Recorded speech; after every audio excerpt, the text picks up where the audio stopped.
sou a professora Estela, professora de Educação Física, e a gente vai falar um pouquinho sobre esportes de rede e esportes de parede, né? Por que se deu essa denominação, né, essa definição, e quais esportes que se englobam nessa categoria, né? Essa é a sexta oitava do oitavo ano, né? Vamos falar um pouquinho sobre o conceito de cada um e depois a gente vem e explica um pouquinho.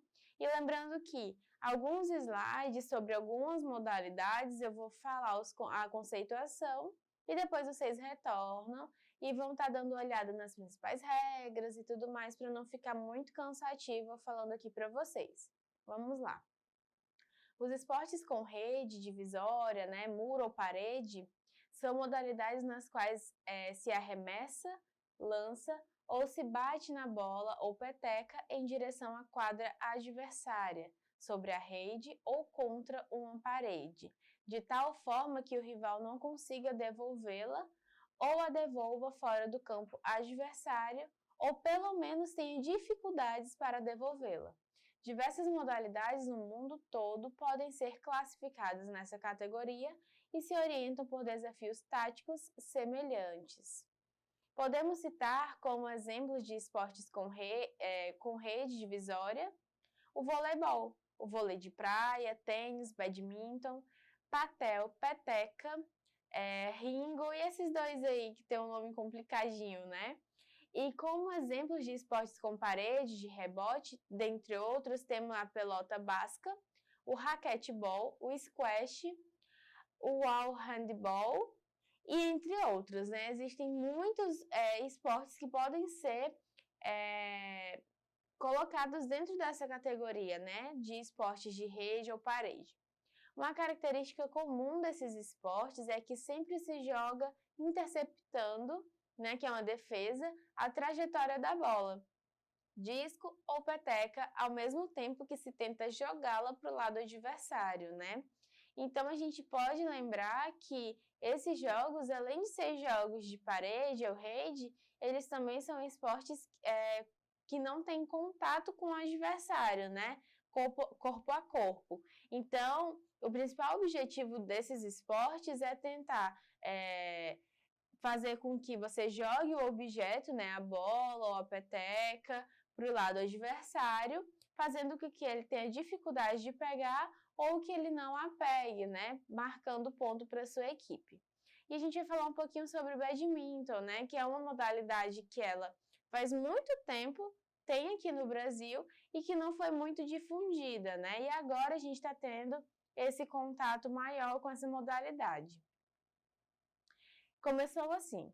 Os primeiros relatos de que conhecemos hoje do badminton datam em 1850, quando os agentes expatriados do Império Britânico, em viagem à Índia, se depararam com o badminton ball, né, que era popularmente chamado de poona.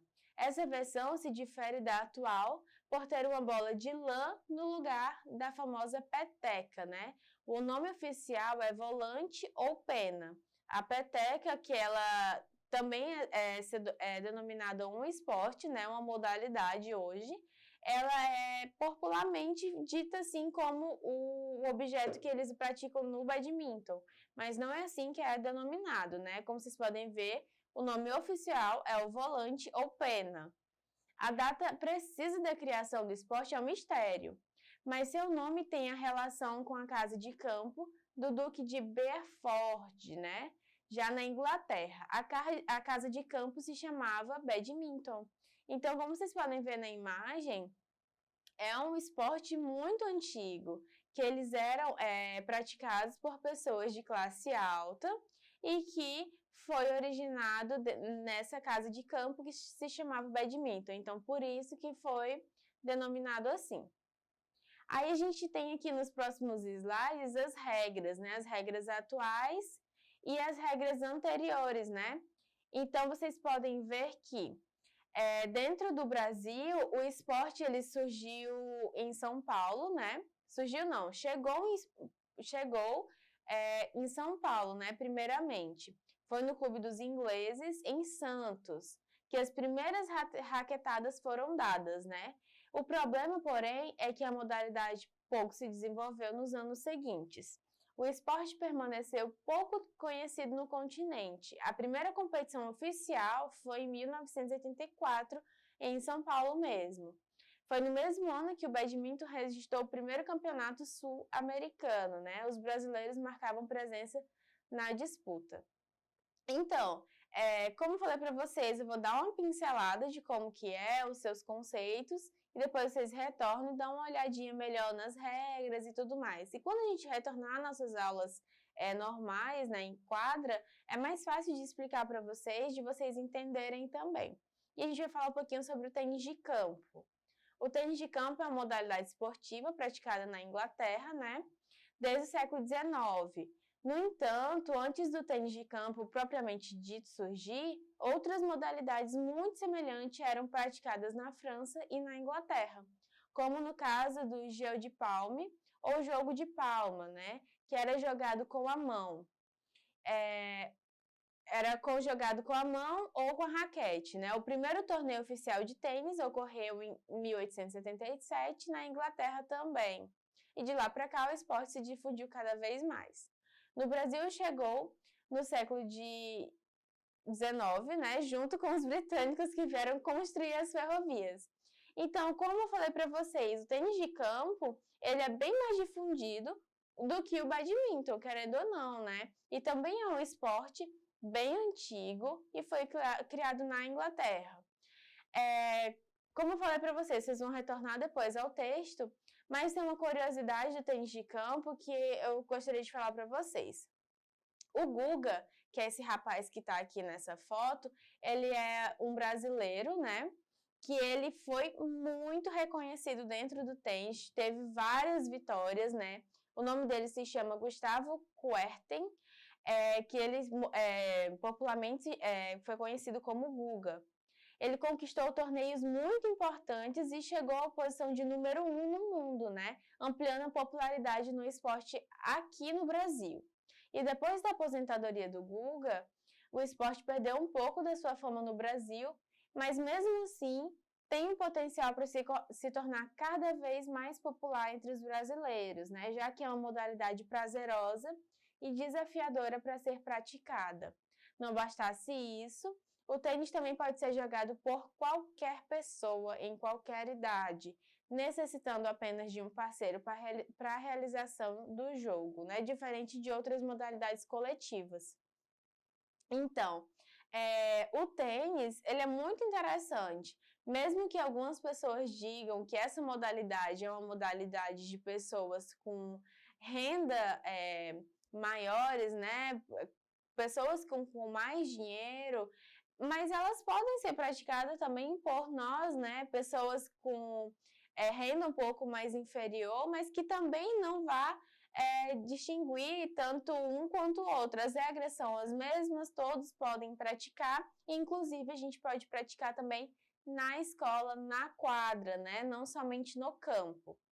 E aí a gente vai falar de uma outra modalidade muito semelhante ao tênis de campo, que se chama tênis de mesa, né? Que ela foi adaptada para a mesa. Vamos lá. O tênis de mesa foi inventado na Inglaterra também, né? Por volta de 1880 e foi originado do tênis de campo, como a gente falou, né, anteriormente. No começo, os materiais como raquete e rede eram improvisados e adaptados. Os primeiros registros de patentes surgiram a partir de 1885 e diversos nomes foram utilizados. A Federação Internacional de Tênis de Mesa surgiu em 1926 e o primeiro campeonato mundial aconteceu em Londres. Já no Brasil, o esporte chegou por volta de 1905, logicamente pelas mãos dos ingleses. Então, como vocês podem ver nesse gifzinho aí, é praticamente a mesma coisa do tênis de campo, né? As regras são bem semelhantes também, o objetivo tem que pegar uma vez na quadra adversária para que ele possa rebater e assim tentar marcar ponto, dificultando para o adversário e assim sucessivamente, né? E aí vocês depois retornam e dão uma olhada. Mas o objetivo principal dessa modalidade é passar a bola por cima da rede para o outro lado da mesa, de forma que seu adversário não consiga devolver, que foi o que eu acabei de falar, né? E aí, dentro das modalidades de rede e parede, normalmente quando a gente fala modalidade de rede, a gente já lembra de uma que ela é muito popular entre a gente, que é o voleibol. E que a gente pratica muito, vocês gostam de jogar, e que ela é bem difundida no nosso país, né? A criação do voleibol ocorreu em 1895 nos Estados Unidos da América, por William George Morgan, né, o diretor de Educação Física da ACM, Associação Cristã de Moços de Massachusetts.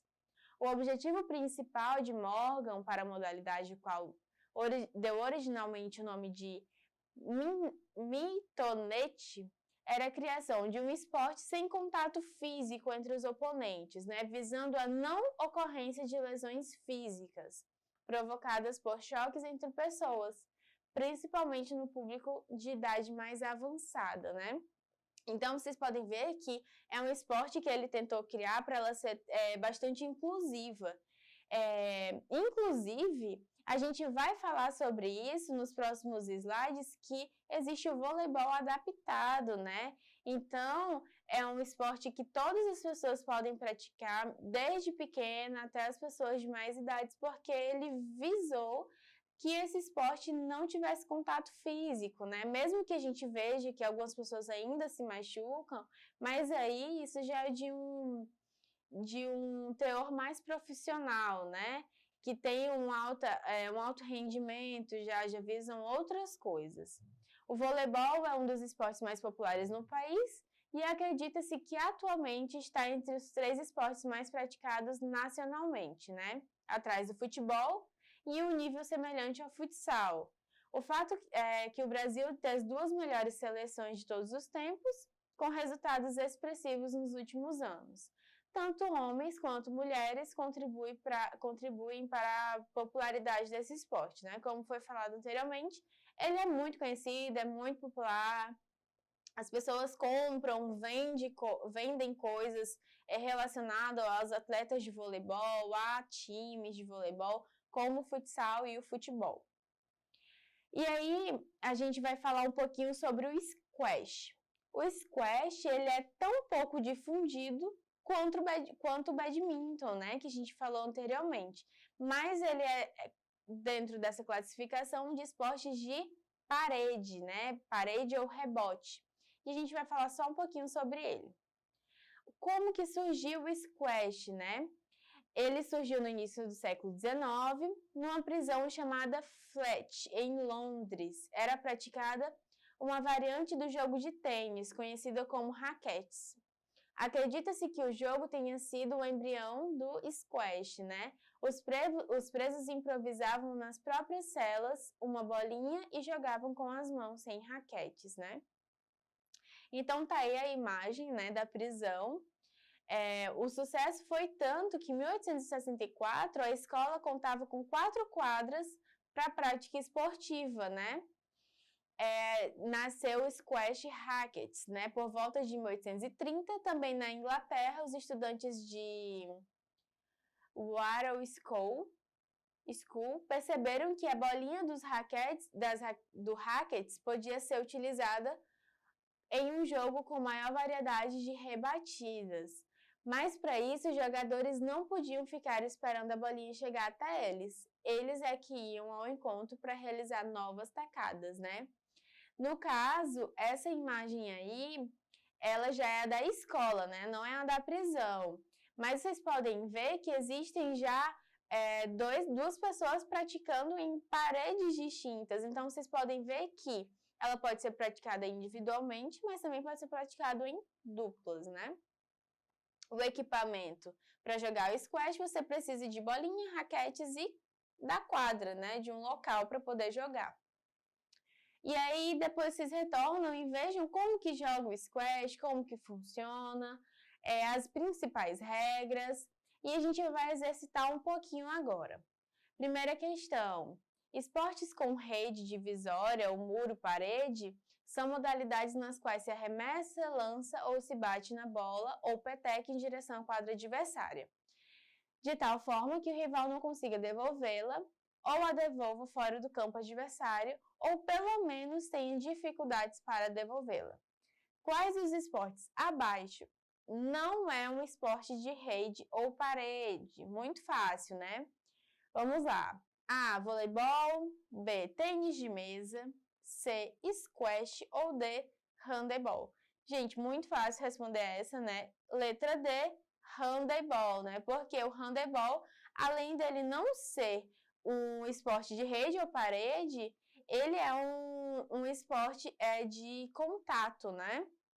Já entra em outra classificação, que a gente já vai, depois a gente fala sobre isso, ou então, não sei se a gente já falou sobre isso, mas é um esporte que é de outra classificação já, o handebol.